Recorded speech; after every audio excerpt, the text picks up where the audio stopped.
wag mong iinsultuhin sila dahil isa lang ang bagay na gusto nila, marespeto.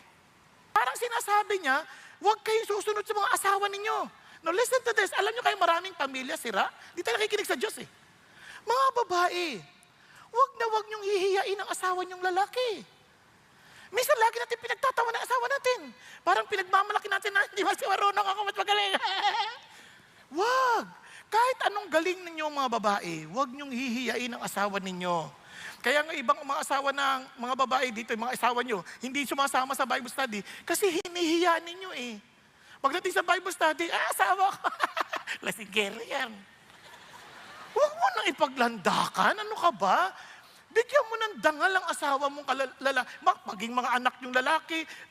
Kasi isa sa mga katangian ng lalaki lang ang merong nakakalalaki ka.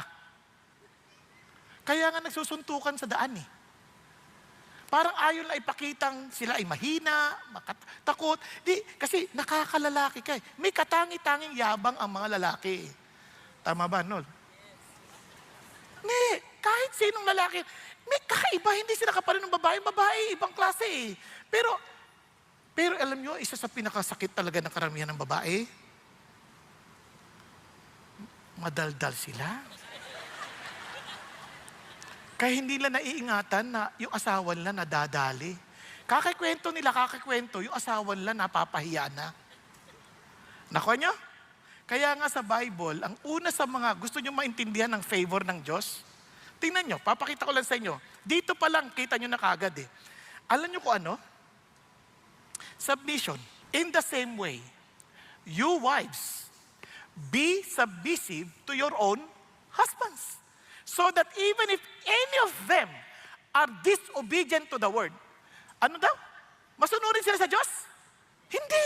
Kahit hindi sila masunurin sa Diyos, they may be won without a word by the behavior of their wives as they observe your chaste and respectful behavior. Akala natin mapapanalunan natin sila by pamumukha natin sa kanila, hindi ka kasi nagbabasa ng Bible, hindi ka kasi marunong sa Bible, hindi ka kasi sumusunod sa Diyos. Hindi mo sila mapapanalunan doon. Mapapanalunan saan? Sa iyong magalang at mahinhin na pag-uugali. Di ba? Hindi. Kasi hindi siya nagbabasa ng Bible. Hindi siya marunong. Hindi na ibig sabihin. Pareho lang yun. Hiniya mo lang siya, iniba mo lang yung tono. Di ba?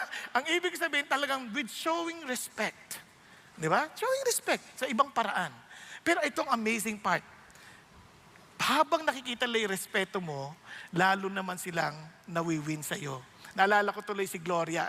Ito totoong kwento to pero binago ko lang ng konti kaya nagmumukhang hindi totoo. Si Gloria kasi, yung asawa niya, si Gorio. Again, yung mga pangalan ay gawa-gawa ko na lamang para hindi na madiretso doon sa tao. Nagkataon po na medyo may barkada siya at just as usual, gusto nila ipagmalaki na masunurin ng kala-asawa. So sabi niya, pare, mag-inom tayo sa bahay. Medyo nakainom na silang kaunti, pero sa bahay tayo, tulungan natin sa bahay. Pare ko, alas 12 na pare. Si Glo, nakatutulog na, nakakaya naman kay Kumare. Hindi, okay lang yun. Papakita ko sa inyo si Glo, masunurin yun. Ganyan. True enough, kinatok. Bum. Oh, Gorio, ikaw pala yan. Sabi niya, maganda ka ng maiinom namin. Yan, sabi niya, sadali lang. Ano oras ba? Alas 12 na. Sobrang naman. Sige, maganda ka. Sige. Handa ka na ng pulutan. Sige. Christian si Gloria. Kung kayo yun, pwede sabihin, ano ba kayo? Hating gabi na, nagiinuman pa kayo, di ba nahiya? Hindi nyo ba naintindihan naman natulog ng mga tao? Di na kayo, wala kayong galang sa Diyos. Mga ganyan, di ba? Pero ito hindi. Sige, upo muna kayo. Maghahanda ko kayo. Nag-pray pa. Lord, saan ako bibili ng inumin? Hating gabi. Pag-isipan nyo sumagot ang Diyos. 7-Eleven, open 24 hours. Bumili siya. Naganda. Inom na kayo.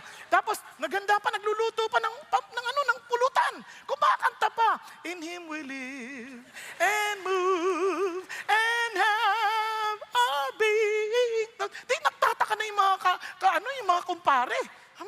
Lumapit. Mare, grabe ka naman. Bakit ganyan ka? Napaka-unreasonable ng asawa mo. Ikaw masaya ka pang naglilingkod. Naku pare, hindi niyo naintindihan. Christian ako.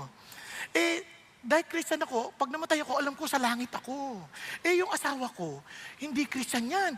Sa impyerno papupunta. Kaya pinasasaya ko ng buhay niya habang maaga. Di ba? kaya sabi ng Lord, submit. Kaya ginagawa ko to para kay Jesus. Alam niyo nung narinig ng asawa yon, nagulat. Ganun pala tong asawa ko, kaya pala ganito. Alam niyo, tumanggap kay Jesus nung gabing yun. Pati yung mga kumpare. Naintindihan ninyo? Kasi mayroong kakapangyarihan ang Diyos na lagpas sa atin. And that is the grace of God. But we have to show our trust in the Lord sa ating behavior. Are you following?